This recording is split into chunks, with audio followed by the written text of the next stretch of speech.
All right, now we're going to start Newton's second law, which arguably could be called the most important law in physics. And here I have it written out where the amount of unbalanced force would be equal to the mass of the object times the acceleration of that object. If you plug in everything in SI, what you get out will be SI. So SI units for mass would be kilograms. SI units for acceleration is meters per second squared. And when you do that, you would get an unbalanced force in kilograms times meter per second squared, which is the definition of 1 Newton. I put a star by this law because it's really important. And I put a star by the units just because a lot of people tend to forget it and probably need it a handful of times. Now, one nice thing about Newton's second law is that Newton's first law is embedded in this, if you look at it the right way. If the unbalanced force is 0, then the acceleration is 0. And that's Newton's first law. When there's no unbalanced force, the velocity is constant, meaning the acceleration is 0. I'm going to take Newton's second law here and rearrange it to solve for acceleration. So really divide both sides by mass, and you end up with this. Writing it this way looks more like a cause and an effect situation. And when you do it this way, it's easier to see the idea of inertia. If you have a certain amount of unbalanced force and a certain amount of mass, you'll have a certain acceleration. But if you have a larger mass value, so you're going to put in a larger value down here in the denominator, you're dividing by a larger number. So that makes your acceleration smaller. We touched on this briefly before, but let's do it again. How hard gravity pulls on an object is called its weight. And an easy way to calculate the object's weight is to do its mass times g. And so that my mass might be in kilograms, g would be 9.80 meters per second squared. And that would give you your weight, and that would come out in newtons. If you plug everything in SI, you'll get your answer out in SI. Here's an abbreviated form of this. Just because gravity is pulling on an object doesn't mean it is accelerating though. Like right now, I'm not really accelerating, I'm sitting still in my chair, but I still have a weight. As a quick example, let's do this. A 2-kilogram object is released to fall to the ground. Air resistance can be ignored. What is its acceleration? So first I'll draw a little sketch of it. So I imagine an object, in this case I drew a ball, and gravity is acting on it. And that pull, that force is downwards, gravity's pulling downwards on that object, and the amount of it is given by mg. So then, I'm going to have an unbalanced force is equal to mass times acceleration. The unbalanced force can be kind of seen from this diagram. The only force acting on it is gravity. There's nothing kind of adding to that effect, there's nothing kind of reducing that effect, so it's really just the mg. So what I'm going to do is I'm going to plug my weight value into this unbalanced force. And this is supposed to be a vector, so I will just write a direction to go along with it. You could also use plus or minus if you wanted. So for my unbalanced force, I plug in mg, and I just write in the down direction is equal to m times a, where the m and the a just came from the mass times acceleration. Now I want to get the acceleration all by itself, so I'm going to divide both sides by m.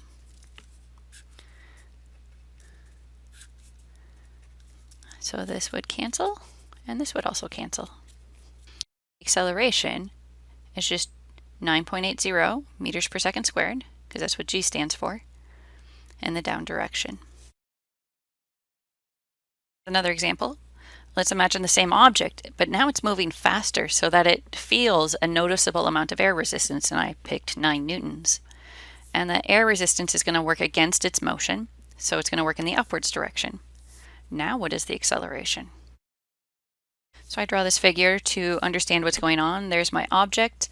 I'm going to imagine that the Earth is pulling it down with a certain amount of weight, which is equal to mg, or 19.6 newtons. But now there's going to be a force against that in the upwards direction, 9 newtons upwards. So the effect is that that's going to cancel out some of the weight. So the amount of unbalanced force is just a subtraction of those two numbers, 19.6 minus 9, so we get 10.6 newtons. And which of these arrows was stronger? This arrow was stronger down here. So that 10.6 newtons is pointing downwards. Another way of just rephrasing that might be helpful to somebody is that the weight overpowers the air resistance by 10.6 newtons. So that 10.6 newtons is going to be our amount of unbalanced force that can now be used to accelerate the object. So we grab Newton's second law. Again, we want to solve for the acceleration, so we could divide both sides by mass.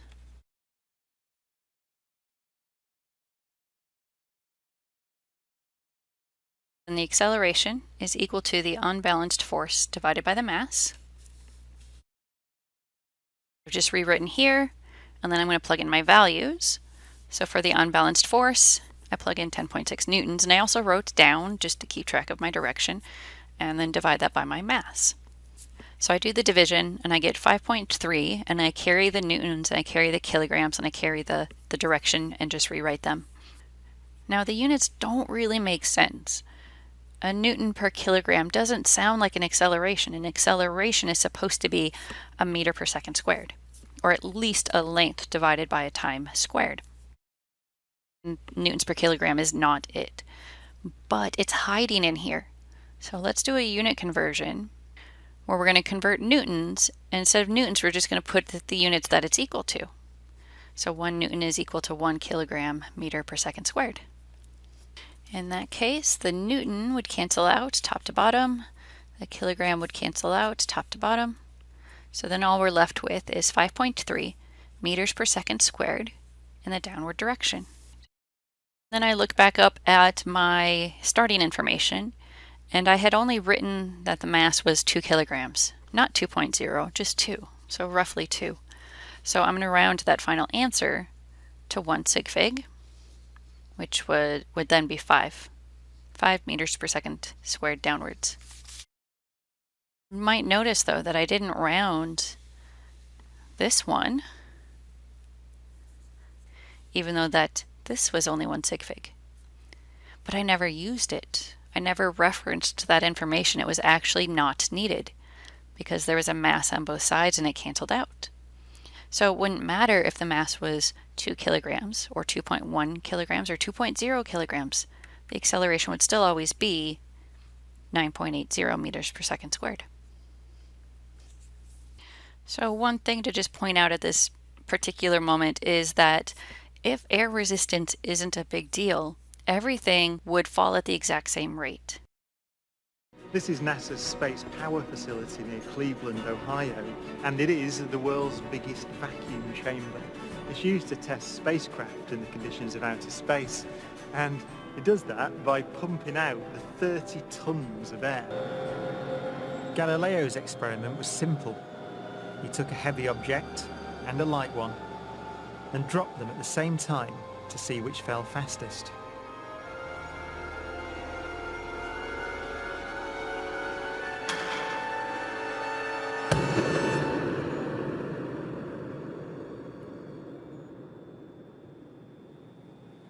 Now in this case, the feathers fell to the ground at a slower rate than the bowling ball because of air resistance.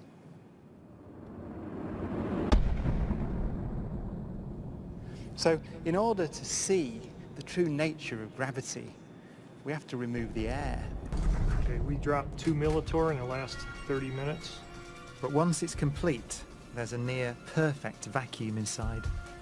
6104 manual, 10% open. Station 1, go for drop. PCV 30-1, pressure set point at 240 psi. We are go for drop. 10, 9, 8, 7, 6, 5, 4. Cameras on. 2, 1. Release.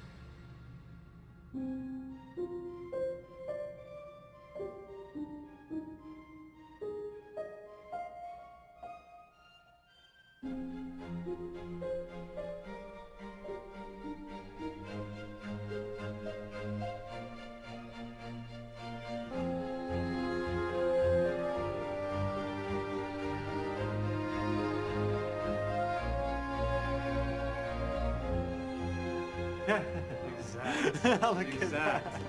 They came down exactly the same. Wow. Look. Watch right there. Look at how they hit right there. Exactly. Back on the side. Exactly the same. Feathers don't move, nothing. Look at that. That's just brilliant.